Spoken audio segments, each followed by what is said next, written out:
ரீசெண்டாக கோர்ட்டில் கேஸ் வாபஸ் வாங்கிட்டாங்க, ரீசென்ட் சாருக்கு அனுப்பியிருக்காங்கன்னு சொல்கிறாங்க. இந்த தடவை படம் ரிலீஸ் ஆகிடுமா சார்? அப்படி தான் நேற்று வரைக்கும் நினச்சிட்டு இருந்தேன்னா, இன்றைக்கி அந்த கமிட்டி இன்னும் கூடலை.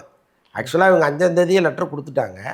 அப்போ ஒருவேளை மீண்டும் அந்த படத்தை அப்படியே போட்டாங்களா, அதிகார மட்டம் ஒரு முடிவு எடுத்து வச்சுருக்கா அப்படிங்கிறதெல்லாம் தெரியல. இவங்க மட்டும் ரொம்ப பரபரப்பாக ஐயோன்னு தினந்தோறும் ஒவ்வொரு நாளாக கடத்திட்டு இருக்காங்க.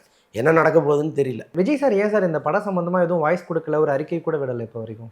அவர் என்னென்னா இது ரொம்ப காம்ப்ளிகேஷன் ஆகிருமோன்னு பார்க்குறாரு. இப்போ அவர் இறங்கி பேசினாருன்னா அது ஒரு பெரிய அரசியலாக மாறும், ஒரு இந்தியா லெவலில் ஒரு செய்தியாக மாறும். விஜயே இப்படி சொல்லிட்டாரு அப்படின்னு. ஆனால் அதுவே படத்துக்கு மேலும் சிக்கலை உருவாக்கி ஒரு வழியாக படமே முடங்குற சூழ்நிலை வந்துருச்சுன்னு வைங்களேன்.